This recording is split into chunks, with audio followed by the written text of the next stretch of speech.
원래 이런 그러니까 강의를 할 때 자료를 좀 많이 그러니까 가져가는 편입니다. 그래서 보면 굉장히 많은 내용을 이게 짧은 기간에 이야기하려다 보니까 충실하게 설명을 하지 못하고 대충 쑥쑥 넘어가는 그런 경향이 있는데 뭐 이번에도 그런 점은 좀 감안을 하시고 들어주시면 좋겠습니다. 우선 그 여행을 중심으로 해서 이 얘네들 지역과 중국 동북 지역 지도를 이렇게 구글에서 보면 큰 지형들이 그 몇 군데에 나옵니다. 그러니까 오른쪽에 위쪽에 보면 하바롭스크가 있죠. 그리고 이제 그 아래쪽에 우스리스크가 있고 블라디보스토크가 있습니다. 그리고 이제 그 중국 쪽에는 연변자치주가 있고 무단장시가 있고 지린시, 창춘시, 하얼빈시, 그리고 선양시. 조금 더 내려가면 가렌이 있습니다. 그래서 중국은 지금 현재 그 철도가 굉장히 그러니까 잘 놓여져서 고속철도들이 지금 다렌스부터 선양, 창춘, 하얼빈 이렇게 그 고속철도가 놓여져 있고요. 그리고 이쪽에서 이제 그 러시아 쪽으로 넘어가는 철도가 연결되어 있습니다. 이 철도는 하얼빈을 중심으로 해서 치치하얼로 해서 러시아의 치타 이쪽 지역을 해서 아까 말씀드렸던 그 호수까지 가게 되는 겁니다. 그리고 이 열차는 이제 무잔장시를 넘어서 이렇게 러시아 쪽까지 연결돼서 블라디보스토크까지 철도가 연결되어 있죠. 우리가 가는 지역을 보면 이걸 좀 확대해서 보면 사실은 이제 연해주를 갈 때 중국과 연계시켜서 여행을 하기 때문에 3박 4일 또는 조금 길면 뭐 4박 5일 이런 정도가 대부분의 코스입니다. 그래서 연해주 쪽에서는 한 이틀 정도 지나게 됩니다. 보통 블라디보스토크에서 비행기를 타고 블라디보스토크에서 출발을 하거나 아니면 동북 지역에서 출발을 해서 이 국경을 넘어서 러시아로 와서 나중에 이제 블라디보스토크에서 비행기를 타고 돌아오거나 뭐 이런 코스들이 우리가 가는 코스가 되겠습니다. 일단 여기서는 코스를 블라디보스토크에서 시작하는 것으로 보면 블라디보스토크에서 우스리스크를 들르게 되죠. 우스리스크를 들렸다가 다시 돌아 내려와서 이렇게 그러니까 서쪽으로 가서 슬라비앙카, 크라스키노 그리고 이제 국경을 넘어서 훈춘 이렇게 가게 되는 코스를 대체로 우리가 가게 됩니다. 이 거리를 대충 보면 여기 이제 거리가 대충 나오는데 블라디보스토크에서 우스리스크까지 한 여기 100km 정도, 100km가 100km 정도 되는 거죠. 100km 정도 되고 1시간 반 정도 걸리는 거리입니다. 이게 여기는 도로가 그래도 비교적 괜찮은 편이어서 뭐 차로 이동하기 좋은 편인데도 시간이 좀 걸려요. 우리처럼 이렇게 도로가 잘 돼 있지는 않지요. 그리고 우스리스크에서 크라스키노까지 가는 데는 대충 200km 정도 되는데 한 2시간 30분 정도. 사실은 이거보다 시간이 좀 더 걸리죠. 이 길은 굉장히 길이 나쁩니다. 그러니까 블라디보스토크에서 우스리스크까지는 그래도 길이 잘 나 있는 편인데 우스리스크에서 접어들어서 라조툴로예라고 하는데 여기서부터 이제 접어들어서 서쪽으로 가게 되면 이 길은 굉장히 나빠요. 우리 옛날 국도 정도로 생각을 하면 될 것 같습니다. 포장은 되어 있는데 포장 상태가 뭐 상당히 좋지도 않고 길도 넓지도 않고 그런 편이죠. 이 사람이 많이 사는 것도 아니고 이 지역이 관광지로서 잘 개발되어 있는 것도 아니기 때문에 당연히 그렇습니다. 그래서 실제 뭐 시간은 2시간 30분 이렇게 되어 있지만 실제 걸리는 시간은 굉장히 이것보다 훨씬 더 많습니다. 많이 걸립니다. 그리고 이제 이 국경 지역에서 중국으로 넘어가는 과정에는 여러 가지 방법이 있는데 여기 보면 이제 요건 그 버스를 타고 넘어가는 그 표를 제가 뭐 인터넷에서 다운받아서 이렇게 올려놓은 겁니다.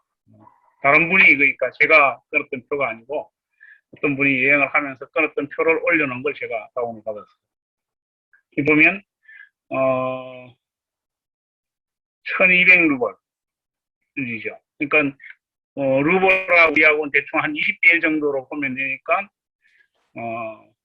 24,000 정도 되나요? 1인당 24,000 정도 되는 겁니다. 여기서 이렇게 국경을 건너가는 버스를 타고 갈 때 연해주 기행을 볼 때 이제 블라디보스톡에 가면은 뭐 우리가 보는 것들이 독수리 전망대, 잠수함 박물관, 개선문, 중앙광장, 신안촌 다리, 뭐 동방정복 그러니까 동방정복자는 블라디보스톡의 뜻이지요. 동방의 정복자 뭐 이런 뜻이라고 하죠. 그리고 우스리스크에 가면 이상설 유업이가 있고 최재형 생계가 있고 고려문화원 뭐 등이 있습니다. 그리고 이제 카스키노에 가면 안중근 단지동행 기념비가 있습니다. 하바롭스크는 뭐 제가 나중에 그냥 이렇게 넘어가면서 간단하게 얘기를 하겠습니다.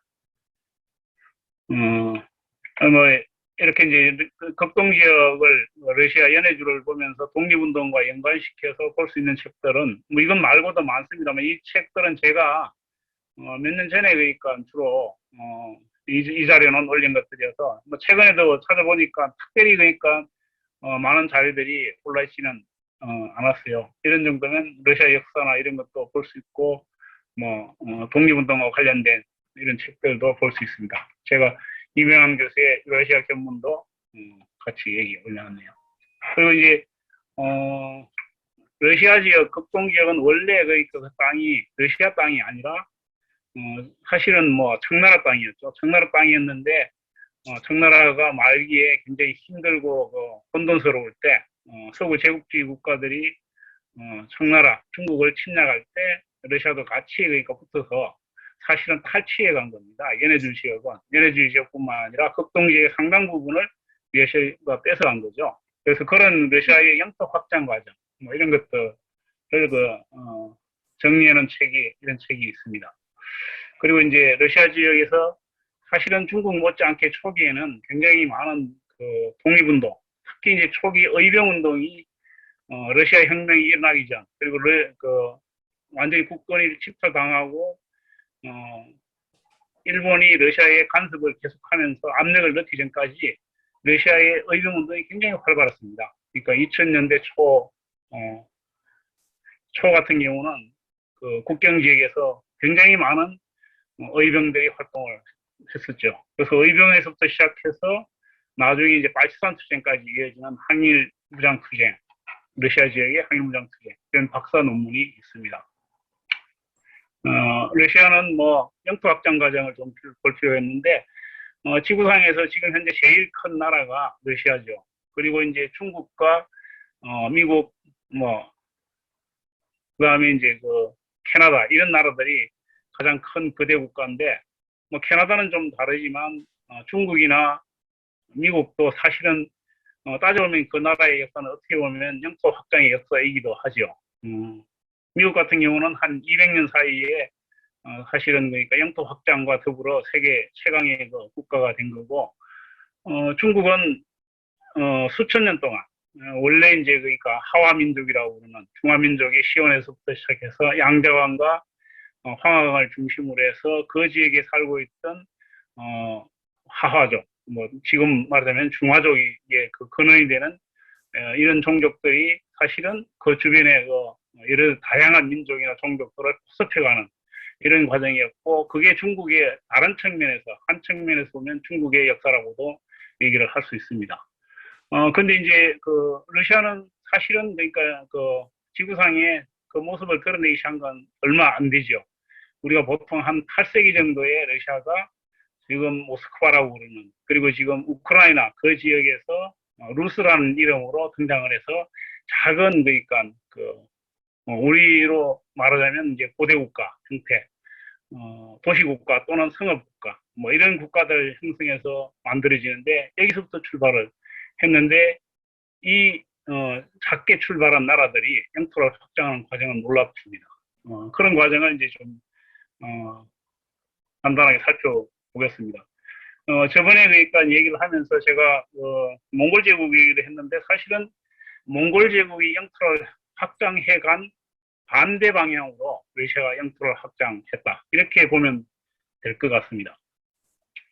그래서 몽제국의 특히 이제 킵차크 칸국이라고 하는 큰아들 그 주치가 통치했던 그 킵차크 칸국에서부터 러시아의 지금의 출발점이 되는 거죠. 그 지역이 러시아의 속국이었는데 이 속국 중에서도 굉장히 많은 여러 공국들, 그러니까 지역 국가들이 있었는데 그 지역국 중에 모스크바 공국이 있었습니다. 이 모스크바 공국이 세금을 거둬서 바치는 역할을 하다가 몽골 제국의 힘이 약화되니까 점차 영토를 확장해서 지금 현재 거대한 러시아 제국을 러시아의 영토를 확장해갔다 이런 것을 얘기를 할 수 있습니다. 보면 이 뭐 지도로 살펴보면 대충 그 모습을 알 수 있는데 이게 몽골 제국이죠. 그래서 몽골 제국이 킵차크 칸국 지금의 이제 러시아의 주요한 그 중심 부분인 모스크바라든지 키예프라든지 지금 뭐 키예프는 뭐 그러니까 벨라루스의 수도이죠. 그렇지만 하여튼 이 지역을 완전히 장악을 하게 됩니다. 여기 보면 모스크바는 아주 그러니까 한 기퉁이의 작은 그러니까 지역이었습니다. 모스크바 지역의 공국 지역 국가였죠. 그리고 여기에 많은 그러니까 지역 국가들이 공국들이 있었습니다. 뭐 러시아 말고도 이런 많은데 이게 이제 그 영역이 그 몽골의 힘이 약화되니까 모스크바가 주변 공국들을 통합을 해서 이렇게 이제 러시아인의 국가를 형성을 하고 그 다음에는 시베리아를 장악해서 영토를 하고 동쪽으로 확장하고 남쪽으로 확장하고 서쪽으로 확장해가는 뭐 이런 과정이라고 볼 수 있습니다. 그래서 이제 극동 지역에 보면 이런 그러니까 9개 정도의 지금 현재 러시아에는 9개 정도의 공화국이 있는데 굉장히 그 넓은 지역이죠. 러시아 전체의 36% 정도가 되고 한반도 면적이 28배 정도가 된다고 합니다. 그러니까 한반도가 대충 한 22만 정도니까 뭐 28배면 어느 정도 될지는 대충 알 수 있습니다. 근데 인구는 대충 한 600만 내지 700만 명밖에 안 돼요. 그러니까 이게 정말 그러니까 사람이 거의 살고 있지 않는 지역이다 이렇게 얘기를 할 수 있죠. 그 중에서도 이제 가장 큰 도시인 블라디보스톡이나 이쪽에 이제 하바롭스크 같은 경우는 한 70만 명 정도 되니까 이 두 도시만 해도 140만 명, 150만 명. 그 나머지 도시 국가들은 뭐 거의 없다고 농촌 지역이다 이렇게 볼 수가 있습니다. 보면 이제 연해주와 하바롭스크, 아무르주 이 지역이 사실은 이제 원래 이제 청나라의 영토였던 부분이었죠. 상당 부분이었는데 이걸 이제 탈취해서 러시아가 가져간 겁니다. 당연히 이제 지금 그 러시아의 극동 지역, 그 중에서 특히 연해주 지역 그리고 이제 아무르주 이 지역은 원래 이제 발해의 땅이었습니다. 보면 이제 우리가 알다시피 발해는 이렇게 굉장히 넓은 땅을 가지고 있었고 지금의 이제 이 지역 부분들 러시아의 발해에서 솔빈부, 뭐 정리부 이렇게 부르던 부분들이 지금의 연해주 지역이었죠. 대충 이제 발해가 있었던 당시에 그러니까 동아시아의 흥세 이런 걸 보면 발해가 상당히 그러니까 동아시아에서 큰 국가였던 것을 알 수 있습니다. 근데 이 발해를 멸망시키고 등장하는 것이 이제 그란이죠. 그래서 그란이 멸망을 시키고 그란이 강국으로 등장을 합니다. 고려 시대에 그래서 우리가 초기에 굉장히 그러니까 그란으로부터 여러 번 그 침략을 당하고 고통을 많이 받았죠. 그란이 나중에는 이제 요나라라는 이런 이름으로 바꿔서 중국 북송까지 압박을 하게 되죠. 근데 그 뒤에 있던 배후에 있던 여진이 금을 건국을 해서 다시 요나라를 공격을 하고 결국 요나라는 송과 금의 협공에 의해서 사실 멸망해버리죠. 멸망하게 되니까 바로 이제 그 다음에는 이렇게 그러니까 금나라와 남송이 대치하는 이런 형국이 만들어지고 이 대치 관계도 결국 나중에 몽골에 의해서 완전히 다 평정이 되는 거죠. 이렇게 영토가 몽골의 영토를 평정을 하고 몽골의 종주국으로서 원나라가 세워지게 됩니다. 중국 원래 이제 중원 지역을 중심으로 해서 원나라가 형성되고 나머지 이렇게 몇 개 이제 그 칸이 쪼개져 있는데 사실은 처음에는 원나라에 의해서 일정한 통제가 되지만 나중에는 결국 다 해체돼 버리는 거죠. 이 해체되는 과정에서 러시아가 영역을 확장해가는, 거꾸로 영역을 확장해오는 이런 과정이라고 할 수 있습니다. 이 지도는 이렇게 보고, 러시아에 이제 이런 공국들, 사실 자그마한 공국들이 많이 있었다, 이런 얘기를 할 수 있겠습니다. 러시아가 영토를 확장한 걸 대충 보면, 여기 보면, 지도에 보면은 1533년이면 우리나라로서는 이제 중종 정도 됩니다. 중종 시대에 이 정도의 그러니까 영토를 확보를 하고 있었죠. 근데 순식간에 불과 한 1533년부터 1689년이니까 한 150년 사이에 시베리아 전체를 다 러시아 영토를 편입을 합니다. 물론 이 영토를 편입한다는 건 그냥 가서 거의 그러니까 막대기를 꽂아서 우리 영토다 이렇게 얘기를 했다고 할 수 있는 거죠. 근데 이 영토를 확장하는 과정은 좋게 얘기하면 개척 과정이었고, 또 한편으로는 탐험 과정 이런 거였습니다. 저번에 우리 이병헌 교수가 말씀을 하셨는데, 여기 굉장히 많은 강들이 있는데 이 강을 따라서 특히 이제 코자크 병들, 굉장히 용맹하다는 코자크 병들을 앞장세워서 영토를 확장을 해갑니다. 영토를 확장해가는 이 과정은 다르게 얘기를 하면 우리가 이제 스페인의 남아메리카 정복 과정에 대해서 잔혹하다고 얘기를 하는데, 그에 못지않게 잔혹한 과정이었습니다. 그 지역에 이제 토착민들이 그러니까 또 이 얼어붙은 동토에도 적지만 토착민들이 살고 있었는데, 이런 토착민들을 잔인하게 그러니까 정복해가는 과정을 통해서 사실 시베리아까지 영토를 확장하는 거죠. 1689년인데 1689년이면은 대충 우리나라의 이제 숙종 정도 되는 겁니다. 숙종 때쯤에는 시베리아를 사실 자기 땅으로 확장을 한 거죠. 그리고 1689년부터 1801년, 1700년대는 우리나라로서는 이제 영정조 시대가 되는 겁니다. 정조가 1800년에 사망했으니까 거의 그러니까 한 세기를 영조와 정조가 워낙 오랫동안 통치를 했죠.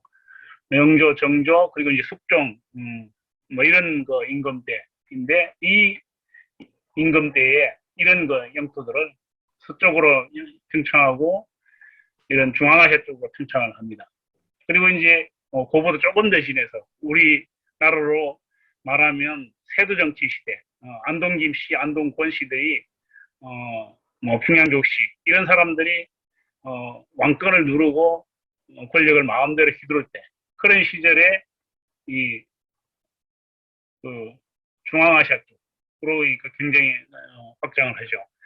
아마 과거에 세계사 공부를 했던 기억을 되살려보면 이른바 이제 남진 정책 이런 것들을 펼치게 됩니다. 그래서 중앙아시아 쪽에서 남진 정책을 펼쳐서 누구하고 부딪히냐면 영국하고 싸웁니다. 영국하고 싸우는데 이제 마지막 접점이 아프가니스탄입니다. 이 아프가니스탄은 지금도 그렇지만 소위 말하는 제국의 강대국의 무덤이었죠. 결국 이 싸움에서 아프가니스탄은 영국이 점령을 하는데, 영국이 굉장히 많은 그러니까 아프가니스탄을 점령하면서 굉장히 많은 희생을 치렀죠.